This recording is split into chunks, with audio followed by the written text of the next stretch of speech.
오늘 함께 볼 말씀은 디모데후서 3장 1절에서 5절까지 말씀과 14절에서 17절까지 말씀입니다. 디모데후서 3장 1절에서 5절까지 말씀, 그리고 14절에서 17절까지 말씀입니다.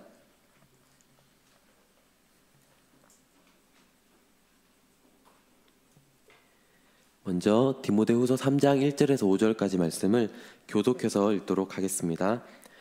너는 이것을 알라. 말세에 고통하는 때가 이르러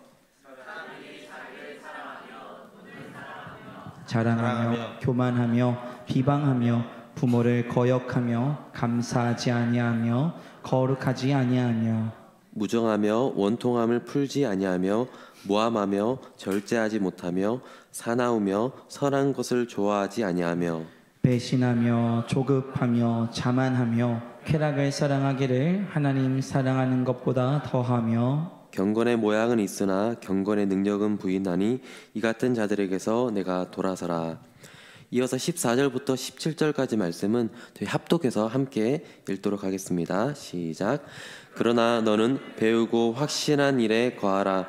너는 내가 누구에게서 배운 것을 알며 또 어려서부터 성경을 알았나니 성경은 능히 너로 하여금 그리스도 예수 안에 있는 믿음으로 말미암아 구원에 이르는 지혜가 있게 하느니라.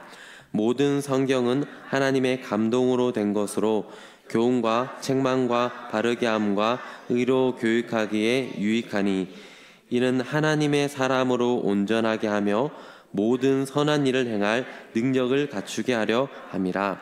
아멘. 시간 말씀 앞에서라는 제목으로 함께 말씀을 나누려 합니다.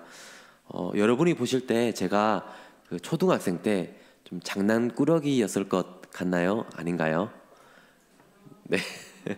아유, 감사합니다. 네, 꽤 장난꾸러기였습니다. 네, 초등학생 때 좀 이제 장난도 많이 치고 이렇게 장난꾸러기로 이렇게 지냈는데요. 그러다가 이제 중학생으로 넘어가면서 좀 갑자기 좀 마음 심적으로 좀 힘들어지고 좀 이렇게 우울증이 좀 크게 좀 찾아왔습니다. 그때 이제 제가 이제 대구에 있는 서문시장 주변에 이렇게 살고 있었는데 학교를 가려면은 이제 시장을 항상 통과해야 했었어요. 그런데 마음이 너무 우울하고 이게 소심해지다 보니까 보통 이렇게 길을 걸어갈 때 이렇게 앞을 보고 가죠. 앞을 보고 가는데 저는 이제 앞을 보지 못하고 한 이 정도 이렇게 보고 갔습니다. 이 정도 보고 가니까 가다가 계속 부딪히는 거예요. 그런데 그때를 돌아보면은 여기에서 이제 이 정도로 고개를 들 용기도 저에게 이렇게 잘 없었어요. 그러다가 이제 대학생에 가서 이제 선교단체를 만나고 이제 신앙생활하는 형 누나들을 보면서 참 도전이 되었습니다. 왜냐하면 나와 같이 교회를 다니는데 이 형 누나들에게는 말씀이 역사하고 신앙생활이 되게 즐거워 보였어요.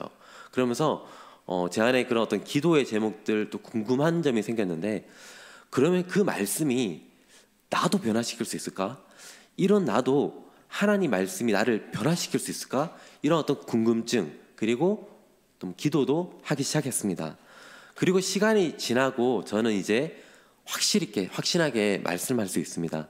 하나님 말씀은 저를 변화시켰고 하나님 말씀은 반드시 사람을 변화시킵니다. 하나님 말씀의 능력이 있기 때문에 그 말씀은 반드시 우리를 변화시킨다라는 거죠. 오늘 이 시간도 말씀을 통해서 저와 여러분 우리 모두가 다시 한번 말씀 앞에서는 다시 한번 말씀의 능력을 경험하는 시간이 되기를 소망합니다. 우리가 시간 함께 읽은 이 디모데후서 말씀은 사도 바울이 죽음을 앞두고 그리고 로마 감옥에서 자신이 정말 사랑하는 영적 아들인 디모데에게 쓴 편지예요. 바울은 로마 감옥에 이렇게 2번 갇히는데요. 첫 번째 갇혔을 때 1차 투옥은 가택연금이었습니다. 그러니까 비교적 좀 자유롭고 비교적 좀 편안한 감옥이었죠. 그래서 이제 사람들이 왕래도 할 수 있었던 그런 상황이었는데 2차 투옥, 이제 2번째 감옥에 갇혔을 때는 정말 열악한 환경이었습니다. 이 2차 투옥 때 우리가 오늘 함께 읽은 이 디모데후서 말씀을 바울이 이제 쓰고 있는 거예요. 많은 학자들은 2차 투옥 때 바울이 갇혔던 이 감옥을 이렇게 좀 설명하고 있습니다. 화강암 동굴 안에 이제 지하굴을 파고 만들어서 빛이 거의 들어오지 않겠죠. 그리고 이제 위쪽으로 겨우 사람이 이렇게 내려갈 만한 그런 구멍이 있는 그런 감옥이었을 것이다라고 추정하고 있습니다. 그러니까 지금 바울은 이렇게 빛이 거의 들어오지 않는 이 차디찬 감옥 안에서, 그리고 죽음을 앞두고 있는 상황에서 자신이 정말 사랑한 그 영적 아들인 디모데에게 편지를 쓰고 있는 거예요. 사실 유언의 말을 남기고 있는 것이죠. 그래서 아주 중요한 말을 지금 디모데에게 전해주고 싶었던 것이에요. 그 첫 번째 내용이 디모데야, 시대를 분별해라 라는 거예요. 저와 여러분이 시대를 분별하는 것이 필요합니다. 우리 3장 1절 말씀 앞에 나오는데 우리 갈로 안에 들어있는 그러나 포함해서 함께 읽어보겠습니다. 시작. 그러나 너는 이것을 알라. 말세에 고통하는 때가 이르러. 개역개정에는 이제 그러나가 생략되어 있는데 원문에는 그러나가 들어가 있습니다. 그러나 너는 강조하고 있는 것이죠. 지금 디모데에게 강조하고 있는 거예요. 그러나 너는 이것을 알아야 한다. 여기서 이 알라라는 동사는 현재 명령법으로서 지속적, 반복적인 그런 의미가 포함되어 있어요.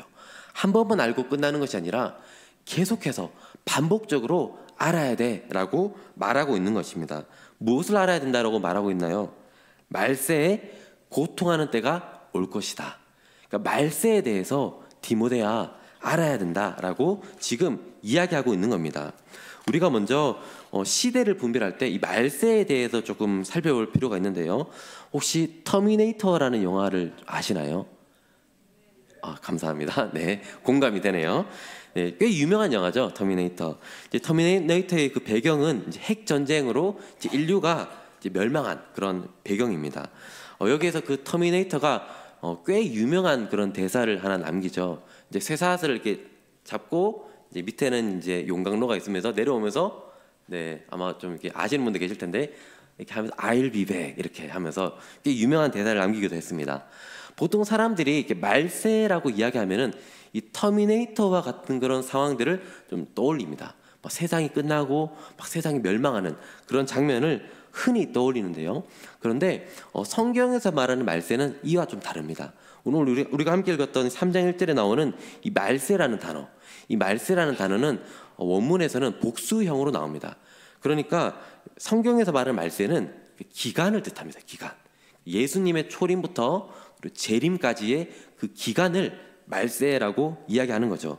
그런데 이 말세의 특징이 무엇이냐면 고통하는 때다, 고통이다라고 이야기하고 있는 것입니다. 이 말세의 모습을 2절부터 4절까지 자세히 묘사해주고 있는데요. 보시면 이렇게 나옵니다. 사람들이 자기를 사랑하며 돈을 사랑하며 자랑하며 교만하며 비방하며 부모를 거역하며 감사하지 아니하며 거룩하지 아니하며 무정하며 원통함을 풀지 아니하며 모함하며 절제하지 못하며 사나우며 선한 것을 좋아하지 아니하며 배신하며 조급하며 자만하며 쾌락을 사랑하기를 하나님 사랑하는 것보다 더하며라고 나옵니다. 이 말씀의 그 앞뒤로 보면은 사랑이라는 단어가 이렇게 좀 감싸고 있는데요. 말세의 특징은 자기를 사랑하는 것, 돈을 사랑하는 것, 쾌락 사랑하는 것, 이렇게 조금 특징 지어줄 수 있습니다. 그런데 제가 한 가지 질문을 해보겠습니다. 여기에서 이 주어를 좀 주목해야 되는데요. 여기에 나오는 이 사람들은 교회를 다니는 사람을 말하는 걸까요? 아니면 교회를 다니지 않는 사람을 말하는 걸까요? 네. 맞아요. 네. 교회를 다니는 사람을 말하고 있는 겁니다. 우리 이어서 나오는 3장 5절 말씀인데 우리 3장 5절 말씀 같이 한번 읽어보겠습니다. 시작. 경건의 모양은 있으나 경건의 능력은 부인하니 이 같은 자들에게서 내가 돌아서라. 아멘. 경건의 모양은 있다라고 이야기하죠. 그러니까 경건의 모양은 있었어요. 예배를 드리고 말씀도 듣고 헌금 생활도 하는 거죠. 경건의 모양은 있었다라는 걸 볼 때 이들은 교회를 다니는 사람이라도 이야기할 수 있습니다. 그래서 우리가 시대를 분별할 때 좀 교회에 대해서도 조금 살펴봐야 하는데요. 이 2절에서 4절까지의 말씀에 나오는 이 내용은요, 사실 교회의 세속화에 대해서 이야기하고 있는 거예요. 말세를 살아가는 교회가 지금 세속화된다, 그러니까 세상을 닮아간다라고 이야기하고 있는 것이죠. 우리 3장 5절 말씀 한 번 더 같이 한번 읽어보겠습니다. 시작. 경건의 모양은 있으나 경건의 능력은 부인하니 이 같은 자들에게서 내가 돌아서라. 경건의 모양은 있는데 무엇이 없다고요? 경건의 능력이 없다라고 이야기합니다. 그러니까 경건의 삶을 살기 위해서는 능력이 필요하다는 거예요. 우리가 경건한 삶을 살기 위해서는 능력이 필요합니다. 우리 디모데후서 1장 7절과 8절 말씀도 함께 한번 읽어보겠습니다. 시작. 하나님이 우리에게 주신 것은 두려워하는 마음이 아니요 오직 능력과 사랑과 절제하는 마음이니 그러므로 너는 내가 우리 주를 증언함과 또는 주를 위하여 갇힌 자된 나를 부끄러워하지 말고 오직 하나님의 능력을 따라 복음과 함께 고난을 받으라. 하나님이 우리에게 주신 것은 두려워하는 마음이 아니고 오직 능력. 하나님 우리에게 능력을 주신다라고 이야기하죠. 오직 하나님의 능력을 따라 복음과 함께 고난을 받으라. 하나님은 우리에게 능력을 주는 분이십니다. 그러면 어떻게 능력을 주실까요? 1장 14절 말씀에 나와 있는데 제가 읽어보겠습니다. 우리 안에 거하시는 성령으로 말미암아 내게 부탁한 아름다운 것을 지키라. 우리 안에 거하시는 성령님으로 말미암아 능력을 주신다라고 말합니다. 우리가 예수님을 믿을 때 우리 안에 성령님이 오시죠. 그리고 성령님은 예수님을 믿는 신자에게서 결코 떠나지 않습니다. 성령님을 통해서 우리에게 능력, 경건의 능력이 주어진다라는 것이죠. 그럼 이렇게 질문할 수 있죠. 이들은, 이 본문에 나오는 이들은 경건의 모양은 있었고 심지어 열심도 있어요. 그런데 왜 경건의 능력이 없었을까? 왜 오늘날을 살아가는 많은 교회들 가운데 분명 경건의 모양은 있는 것처럼 보이는데 왜 경건의 능력은 없는 것처럼 보일까? 이런 질문을 할 수 있습니다. 그 질문에 대한 답이 6절과 7절 말씀에 나오는데요. 우리 6절과 7절 말씀도 함께 읽어보겠습니다. 시작. 그들 중에 남의 집에 가만히 들어가 어리석은 여자를 유인하는 자들이 있으니 그 여자는 죄를 중히 지고 여러 가지 욕심에 끌린 바 되어 항상 배우나 끝내 진리의 지식에 이를 수 없느니라. 아멘. 이어서 8절 말씀도 한번 보겠습니다. 그들도 진리를 대적하니. 그러니까 진리를 따라가지 않기 때문이라는 거예요. 그러니까 이들의 모습 속에서 얼핏 보면 말씀을 따라가는 것처럼 보이는데 실상은 말씀이 아니고 거짓 가르침을 따라간다는 거죠. 그러니까 거짓 가르침을 따라가면서 진리를 버렸다, 진리를 떠났다라고 이야기하는 거예요. 왜 사람들은 거짓 가르침에 이렇게 쉽게 미혹될까요? 그것은 이 거짓 가르침은 우리 안에 있는 욕심과 잘 이렇게 좀 어울립니다. 거짓 가르침은 내가 듣고 싶은 말, 내가 원하는 말을 해주거든요. 예를 들면은 믿으면 잘 돼, 믿으면 아무 문제 없어, 이런 말들이요. 그러니까 거짓 가르침은 내 욕심과 잘 맞아요. 근데 진리는 어떻습니까? 하나님의 말씀을 따라가면은 주님은 우리에게 말씀하셨죠. 의를 위하여 박해를 받는 자가 복이 있다. 그리고 믿음의 길은 좁은 길이다. 그러니까 주님을 따라가는 길은 때로는 우리가 그런 또 원하는 그런 욕심과 어울리지 않는다라는 거예요. 왜 사람들이 거짓 가르침에 또 쉽게 미혹될까요? 이 거짓 가르침은 얼핏 보면은 되게 좀 명확하고 좀 명쾌한 것처럼 보이기 때문이에요. 뭐 신천지 같은 이런 이단들은 말씀을 풀어내면서 비유를 통해서 딱 맞게 이렇게 마치 명쾌한 것처럼 사람들을 속이죠. 그래서 사람들이 넘어가는 거예요. 하지만 진리의 말씀, 하나님의 말씀에는 신비의 영역이 있죠. 우리가 하나님을 알아가지만 사실 하나님을 다 알 수가 없어요. 우리가 말씀을 알아가지만 이 말씀의 깊이를 우리는 평생 배워도 다 알 수 없어요. 신비의 영역이 있죠. 하나님은 삼위일체로 계시고 또 성령님 우리 안에 내주하시는 것, 이것이 우리의 머리로 다 이해될 수 없는 거예요. 하나님 말씀은 이처럼 신비의 영역, 우리가 다 알 수 없는 영역이 존재합니다. 그래서 거짓 가르침은 마치 이렇게 인스턴트 식품과 같은 것 같아요. 저도 이렇게 인스턴트 식품을 좋아하긴 하는데 인스턴트 식품 계속 먹다 보면은 건강이 점점 이렇게 나빠지죠. 그런데 하나님 말씀은 마치 깊이 우려낸 진국과도 같습니다. 먹으면 먹을수록 건강해지는 거예요. 말씀을 가까이 하면 가까이 할수록 우리 영혼이 살아나고 부유해지는 거죠. 교회가 하나님 말씀을 떠나고 진리를 떠나면은 점점 무너집니다. 우리도 여기서 예외가 될 수 없어요. 연약한 존재이기 때문에. 하나님 말씀을 떠나면은 정말로 나도 모르는 사이에 세속화되고 나도 모르는 사이에 이 세상을 닮아가는 것을 저조차도 발견합니다. 말씀 앞에 서지 않고 내가 듣고 싶은 말만 따라가다 보면은 우리는 하나님과 점점 멀어지는 거죠. 지금 사도 바울이 죽음을 앞두고 있습니다. 차디찬 감옥에서 죽음을 앞두고 디모데에게 간절히 외치고 있어요. 너는 이것을 알아야 돼. 너는 이것을 지속적으로 알아야 한다. 말세에 고통하는 때가 올 것이다. 그리고 교회 안에 이런 세속화가 나타날 거다. 그 원인은 하나님 말씀을 떠났기 때문이야 라고 이야기하는 거예요. 여러분, 말씀을 떠나고 말씀을 거부하면은 심각한 위기가 찾아온다는 것을 꼭 기억할 수 있기를 소망합니다. 그럼 우리는 어떻게 해야 할까요? 우리는 말씀 앞에 서야 합니다. 저와 여러분, 하나님 말씀 앞에 서야 한다라는 거예요. 우리 3장 14절 말씀 같이 한번 읽어보겠습니다. 시작. 그러나 너는 배우고 확신한 일에 거하라. 거하라라고 말씀하고 있습니다. 여기서 거하라라는 이 동사는 계속해서 특정 장소에 머물러 있어야 한다라는 뜻이에요. 어디에 머물러 있어야 합니까? 배우고 확신한 일이요. 15절부터 쭉 보시면은 이 배우고 확신한 일은 성경을 말합니다. 하나님 말씀을 말해요. 지금 바울이 이 차디찬 감옥에서 죽음을 앞두고 지금 호소하고 있는 거예요. 자신이 정말 사랑하는 아들 디모데에게 말씀에 머물러 있어야 돼. 말씀 안에 거해야 돼 라고 호소하고 있는 거예요. 그리고 이 호소는 바울만의 호소가 아닙니다. 우리를 향한 하나님의 외침이기도 합니다. 하나님 우리를 향해서 말씀에 머물러 있어야 돼. 그래야 살아. 말씀 안에 거해야 돼. 그래야 살아 라고 말씀하고 있습니다. 왜 말씀 앞에 서야 할까요? 그것은 하나님 말씀이 가지고 있는 그 능력 때문입니다.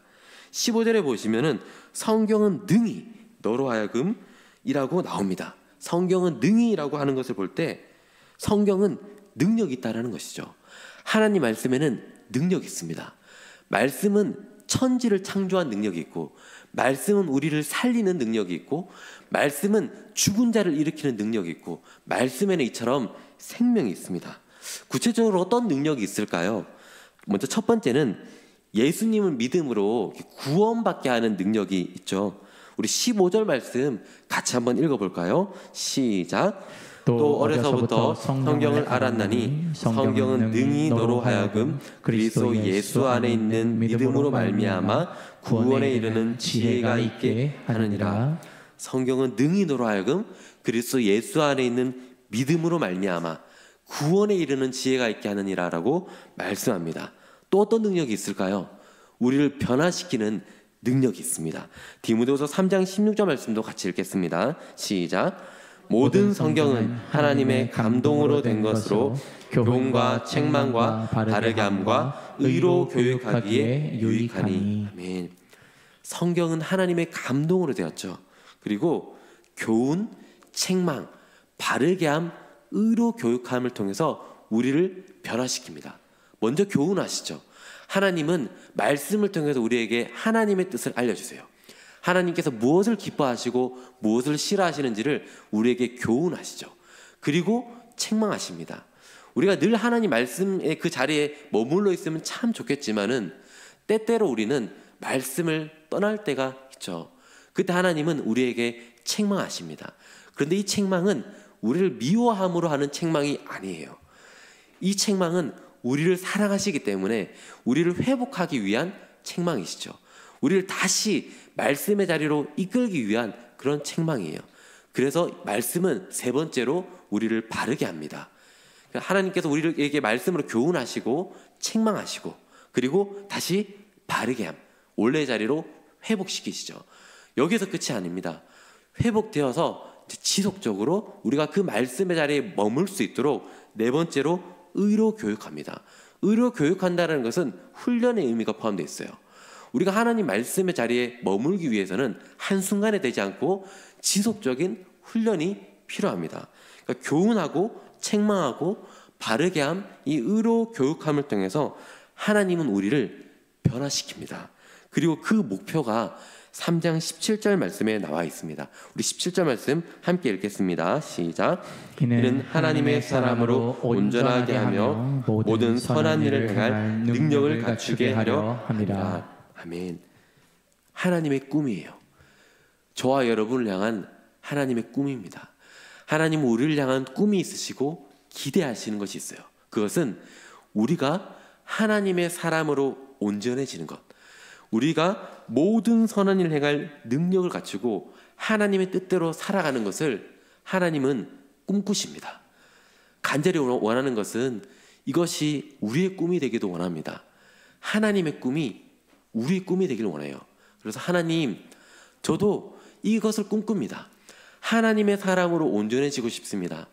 모든 선한 일을 행할 능력을 갖추어서 주님의 뜻대로 살고 싶습니다. 이것이 저와 여러분의 기도 제목이 되기를 원합니다. 그런데 사실 이것을 우리가 꿈꾸고 기도하지만은 한순간에 잘 이렇게 되지 않잖아요.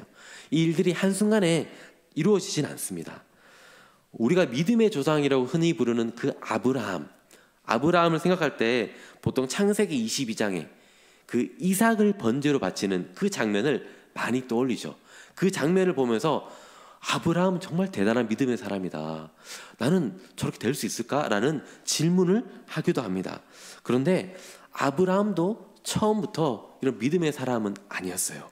12장에서 하나님께서 아브라함을 부르시고 그 12장 후반부에 보면은 아브라함이 애굽으로 내려가는데 거기에서 자신의 아내 그 사라를 자기 목숨 살려고 누이로 속이는 일을 아브라함이 하죠. 그런데 시간이 지나면서 점점 아브라함이 믿음의 사람으로 변화됩니다. 어떻게 변화되었나요?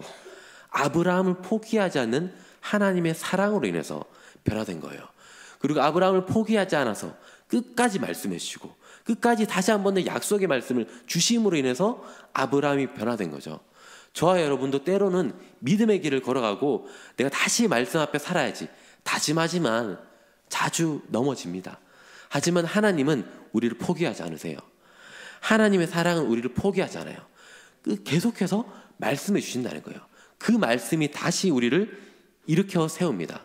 그래서 사도행전 말씀을 보면은 이 초대교회가 세워지는 그런 과정을 잘 보여주는데요. 이 말씀 가운데 사도행전 12장 24절과 19장 20절 말씀에 이렇게 나옵니다. 하나님의 말씀은 흥왕하여 더하더라. 이와 같이 주의 말씀이 힘이 있어 흥왕하여 세력을 얻으니라. 말씀이 흥왕하는 것이 교회가 세워지는 것과 연결된다라는 거예요. 사랑하는 여러분, 말씀이 흥왕할 때 교회는 세워집니다. 말씀이 역사할 때 우리가 온전한 교회로 세워진다라는 거예요. 다시 말씀 앞에 서기 원합니다. 날마다 말씀 앞에 서기 원합니다. 말씀 앞에 서면은 그 능력 있는 말씀, 하나님의 감동으로 된 그 말씀이 교훈과 책망과 바르게 함과 의로 교육함을 통해서 우리를 반드시 하나님의 사람으로 온전함에 이룰 수 있도록 이끌어 줄 줄 믿습니다. 말씀의 능력을 경험하는, 말씀의 그 은혜를 경험하는 저와 여러분이 되기를 주님의 이름으로 축복합니다. 아멘. 이 시간 말씀 앞에서 같이 찬양할 텐데요. 이 찬양의 고백을